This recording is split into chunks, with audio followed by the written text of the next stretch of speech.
반갑습니다. K입니다. 오늘도 역시 살며 사랑하며 배우며 닥터 러브 레오 버스카글리아 교수의 책으로 시작하겠습니다. 바로 책 내용을 읽어드릴게요. 제가 지금부터 하는 말을 듣고 충격을 받으시거나 제 말에 동의하지 않는 분이 있겠지만 그래도 해야겠습니다. 우리가 언제 어디서든 흔쾌히 나는 내가 좋아 라고 말할 수 있어야 한다는 사실입니다. 그러기 위해서는 나한테 없는 걸 남에게 줄 수는 없는 노릇이고 우리는 그래서 먼저 가지는데 주력해야 합니다. 모든 걸 가져야 버릴 수 있고 그때 비로소 남에게 베풀 수 있습니다. 즉 무언가를 드리려면 먼저 제가 가지고 있어야 합니다. 그래서 이 말이 맞는 것 같아요. 내가 가지고 있지 않으면 베풀 수가 없고 나눠줄 수가 없어요. 이거를 이렇게 대입하셔도 될 것 같아요. 그러니까 누가 너는 왜 돈을 많이 벌고 싶어? 너는 왜 부자가 되고 싶어? 라고 얘기를 하면 그냥 내가 일단은 많이 갖고 있어야 더 많이 베풀 수 있잖아요. 그렇죠? 물론 내가 갖고 있는 게 전 재산이 뭐 지금 한 1,000원밖에 없어요. 그러면 그 1,000원을 털어서 길거리에 있는 분이나 아니면 누군가에게 정말 필요한 누군가에게 뭘 사서 주거나 그냥 기부할 수도 있죠. 근데 그거 말고도 내가 더 많이 가지고 있다면 그걸 더 많이 베풀 수가 있잖아요. 약간 비례 법칙처럼. 그래서 그게 재능이든 아니면 그게 물질적인 거든요. 아니면 그게 내가 가진 시간이든 내가 일단 많이 가지고 있어야 그래야 베풀 수가 있는 거예요. 그래서 이 레오 교수가 얘기하는 거는 이 세상에서 가장 훌륭한 나 자신이 되기 위해서 혼신의 힘을 다해서 노력해야 된다는 거죠. 인생을 산다는 거는 진정한 나를 알기 위해서 혼신의 힘을 다해서 노력하는 거예요. 내가 혼신의 힘을 다해서 부자도 돼보고 혼신의 힘을 다해서 훌륭한 엄마도 돼보고 혼신의 힘을 다해서 훌륭한 가장도 돼보는 거라는 거죠. 그래서 이 교수님이 얘기를 하세요. 저는 나를 따르라 이런 식으로 말하진 않습니다. 여러분이 제 뒤를 따랐다가는 제가 될 거고 그러면 길을 잃게 될 거니까요. 그리고 여러분은 여러분의 길을 따라가야 됩니다. 여러분은 과거, 현재, 미래를 통틀어서 단 하나뿐인 신비로운 조합입니다. 여러분이 어떤 사람이건 얼마나 기쁘건 얼마나 외롭건 그건 저에게 아무 상관이 없습니다. 왜냐하면 여러분 한 사람 한 사람은 정말 소중하니까요. 그리고 여러분 한 사람 한 사람은 너무 특별하니까요. 그래서 아이들한테도 이런 말을 자주 들려줘야 된다고 얘기를 합니다. 그래서 약간 그거 있지 않나요? 제가 제일 좋아하는 광고 중에 하나가 로레알 광고 중에 옛날에 그 고세영 씨가 했죠. 전 소중하니까요 이거. 저 되게 좋아하거든요. 그래서 야 너 오늘 좀 되게 기분 좋아 보인다. 너 오늘 좀 되게 피부 좋아 보여. 이렇게 하면 당연하지 난 소중하니까. 제가 맨날 이랬거든요. 아 한번 해보세요. 그냥 얘기하죠. 당연하지 난 소중하니까. 이 말이 진짜 중요해요. 이 말은 내가 나를 이미 사랑하고 있고 그리고 난 이미 내가 특별하다고 알고 있어. 이건 거예요. 그래서 광고에서처럼 전 소중하니까요. 이렇게 했을 때는 그거죠.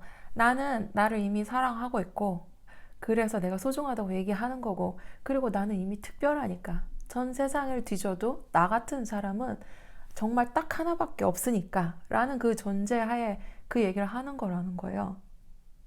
근데 주위에 보면 이런 말을 하는 사람이 있대요. 제가 뭐 가진 게 있어야죠.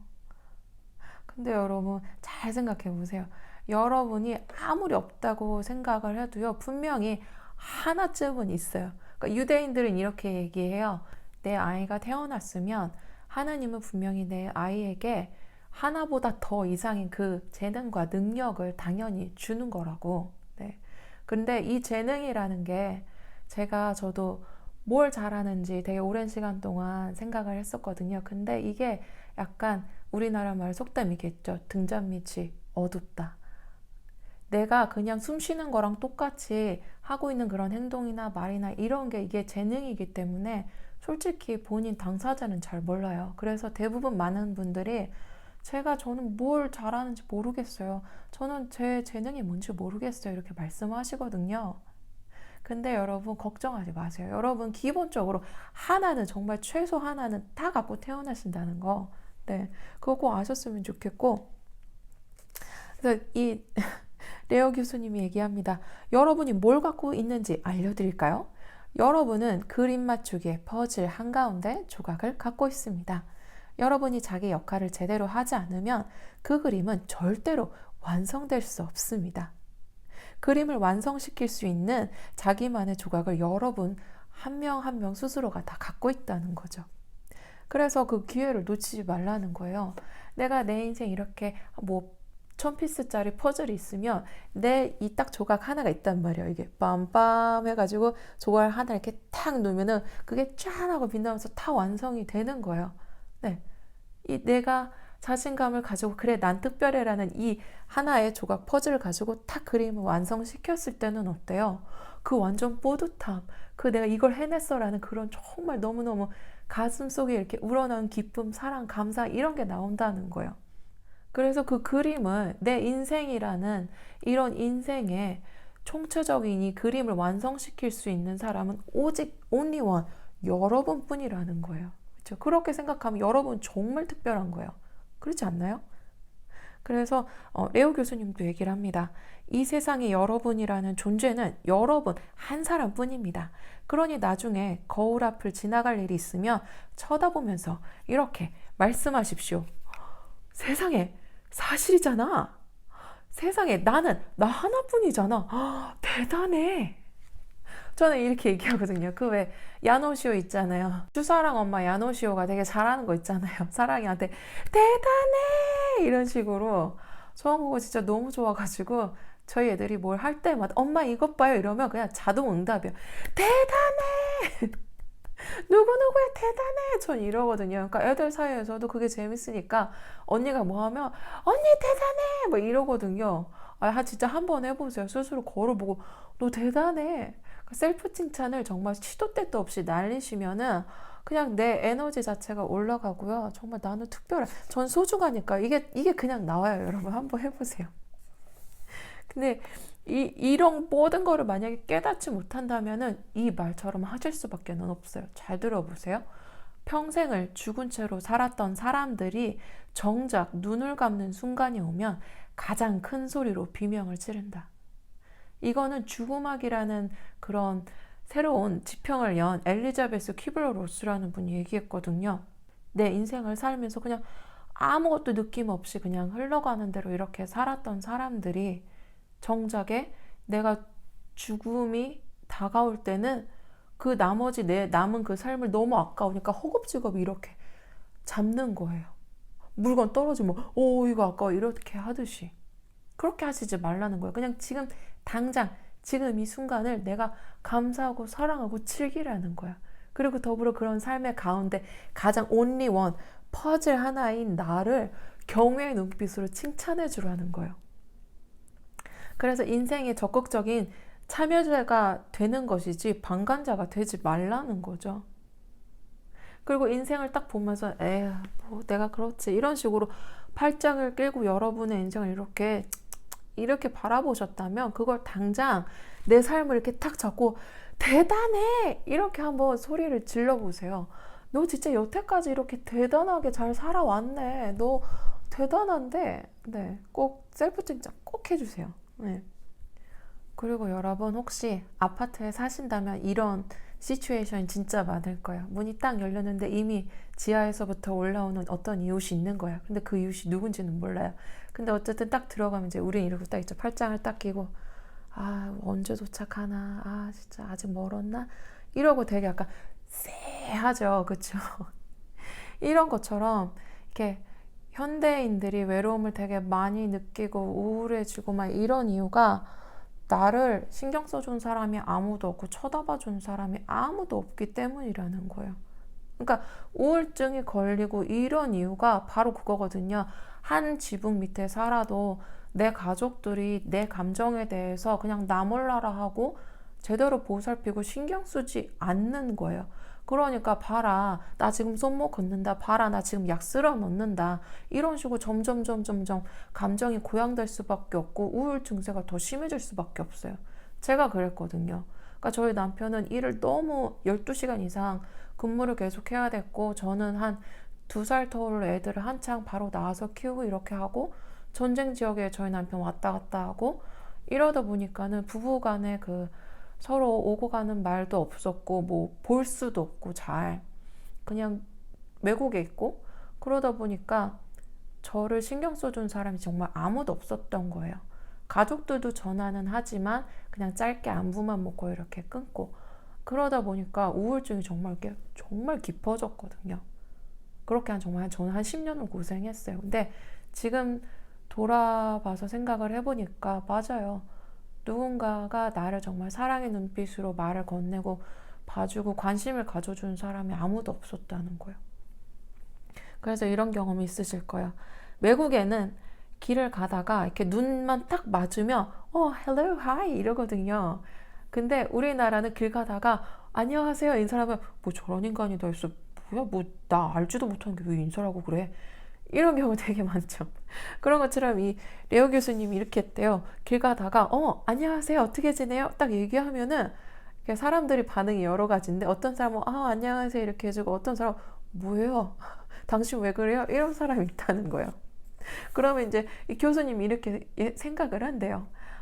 세상에 나를 알고 싶지 않다니 정말 불쌍한 사람인데 아니 이렇게 좋은 사람이 나를 알고 싶지 않다니 아유 내일 만나면 다시 인사해야지 너한테 내가 기회를 주는 거야 이렇게 얘기한다는 거예요. 그래서 그 다음날 길을 가다가 그 무시했던 사람을 딱 보면 다시 안녕하세요 얘기를 한대요. 그럼 이 사람이 이제 또 대답을 하겠죠. 날 아세요? 이렇게 묻는다는 거예요. 그러면 이제 교수님은 활짝 웃으면서 그럼요 어제 만났었잖아요 이렇게 얘기한다는 거예요. 너무 귀엽지 않나요? 진짜 유머와 재치가 정말 남다르신 것 같아요. 그래서 정말 닥터 러브라고 불리시는 것 같아요. 그래서 여러분 오늘도 만약에 출퇴근 중이시라면 그리고 제 방송을 지금 듣고 계시다면 이렇게 누군가 이렇게 눈이 탁 맞잖아요. 그러면 그냥 이렇게 찡긋 한번 이렇게 웃어주세요. 웃는 게 화를 내고 막 이렇게 째려보고 막 뭔데 이런 거보다 훨씬 낫잖아요. 그렇죠? 그러니까 여러분 지금 현재의 삶에 내가 어떻게 하면 내가 내 자신을 행복하고 기분 좋게 할 수 있을까? 여기에 대해서 고민을 하시고요. 거기에 대해서 내 모든 에너지를 쏟아 부으시는 거예요. 화나고 짜증나고 우울하고 여기 말고요. 그래서 이 레오 교수님이 또 얘기를 해요. 죽음을 못된 악당으로 여기는 사람들이 많지만 저는 지금 죽음을 편안히 받아들일 수 있게 됐습니다. 저는 죽음을 아주 긍정적으로 생각합니다. 죽음은 시간이 유한하다는 사실을 알려주기 때문입니다. 근데 우리 주변에 보면 이렇게 말씀하시는 분이 있어요. 아니면 여러분이 될 수도 있어요. 그거 내일 하지 뭐. 나 내일 시간 많은데. 운동해야 되는데 지금 바쁘니까 내일 하자. 아니면은 학교 졸업하면 책을 읽을 시간이 많겠죠? 아니면 내가 대학교 가면은 내가 놀 시간이 많겠지? 근데 그런 사람들한테 이 레오 교수님이 얘기한대요. 절대로 그렇지 않아요. 지금 책을 읽지 않으면 나중에도 읽을 수 없고 그다음 지금 놀지 않으면 나중에 놀 시간도 없어요. 그리고 지금 운동하지 않으면 나중에 운동할 시간 없어요. 네, 이렇게 얘기한다는 거죠. 그래서 지금 당장 사랑하는 사람 있으면요. 정말 그 사람한테 전하고 사랑해라고 얘기할 수 있어야 되고 새벽이건 언제건 전화 딱 거셔서 엄마한테 엄마 사랑해. 그럼 엄마가 얘기해 뭐 이런 삐 이렇게 얘기할 수도 있어요. 지금 몇 시인 줄 알아? 그렇지만 말이죠. 다 상관없어요. 여러분이 내일 살 수 있을지 여러분의 어머님이나 아버님이 내일도 살아계실지 어떻게 알아요? 아무도 모르는 거잖아요. 그렇죠? 그러니까 내가 지금 그런 감정이 들 때 사랑의 감정이 들고 감사의 마음이 들 때는 주저하지 마시고 그냥 바로 사랑해요. 감사해요. 이렇게 말을 한번 해보세요. 사실은 제가 여러분 앞에서 이렇게 카메라로 방송을 찍고 있지만 좀 저는 되게 많이 무뚝뚝한 성격이거든요. 근데 반대로 저희 남편 좀 되게 애교쟁이에요. 근데 이제 이렇게 조금 저희 남편이 더 많이 애교스러워지고 사랑한다고 이렇게 매일매일 매 순간마다 말하게 된 계기가 제가 아이들을 낳고 막 우울증 되게 심하고 이래서 부부 상담을 받고 난 이후부터 저희 남편이 정말 충격을 탁 먹은 거예요. 왜냐하면 그 전까지는 저는 누가 봐도 신체적으로도 정신적으로도 멘탈 정말 가벼웠고 몸 너무 튼튼했고 막 이랬거든요. 근데 그러던 내 와이프가 바닥을 치는 모습 옆에서 보니까 어때요? 남편이 진짜 딱 충격을 받고 그때부터는 어떻게 했냐면 무조건 저한테 사랑한다는 말을 계속 하기 시작했어요. 거의 사랑 전도사급으로 지금도 하는데 그래서 제가 한 번은 물어봤어요. 너무 저희 남편이 사랑해를 너무 많이 남발하니까 나중에 뭐야 뭐 이렇게 말을 이렇게 남발하고 그래? 제가 이랬거든요. 근데 저희 남편이 한 번 되게 진지하게 얘기해 주더라고요. 그게 말이야. 내가 차를 운전하고 다니거나 아니면은 우리 서로 이렇게 나이가 먹고 있는데 우리가 언제 어디서 누가 먼저 죽을지 어떻게 알아요, 뭐. 그러니까 나는 지금 당신을 사랑한다고 지금 꼭 얘기해 줘야겠어 라고 얘기를 하더라고요. 그러니까 그 말을 듣고 저는 되게 막 감동 먹어갖고 이랬거든요. 전화를 끊고. 그러니까 그런 것처럼 지금 조금 처음엔 스타트가 뻘쭘해요. 하지만 자주 엄마한테도 아니면 아빠한테도 아니면 내 아이들 그리고 내 남편한테도 사랑한다고 조금 더 많이 얘기해 주세요. 그게 조금 그러면 이렇게 메모를 해갖고 포스트잇에 딱 붙여놓는 거 그것도 되게 좋은 방법이거든요. 그러니까 지금도 늦지 않습니다. 지금도 당장 필이 딱 느껴질 때 제 영상을 딱 일시정지하시고 바로 전화 거세요. 해외에 계시는 분들도 제가 되게 많다는 거 알거든요. 해외에 계시다면 지금 당장 전화를 들어서 엄마 있잖아 내가 할 말이 있는데 사랑해 하고 딱 끊어보세요. 그럼 속으로 얼마나 뿌듯한지 몰라요. 한번 오늘 꼭 실천하시는 그런 하루가 됐으면 좋겠습니다. 사랑 전도사로 여러분들이 거듭나시기를 기원합니다. 오늘도 내 삶 속에서 사랑을 전하는 사랑 전도사 꼭 도전해 보시고요. 항상 제 영상 시청해 주셔서 감사하고 사랑합니다. 네이버 카페 클래스케에서 만나요.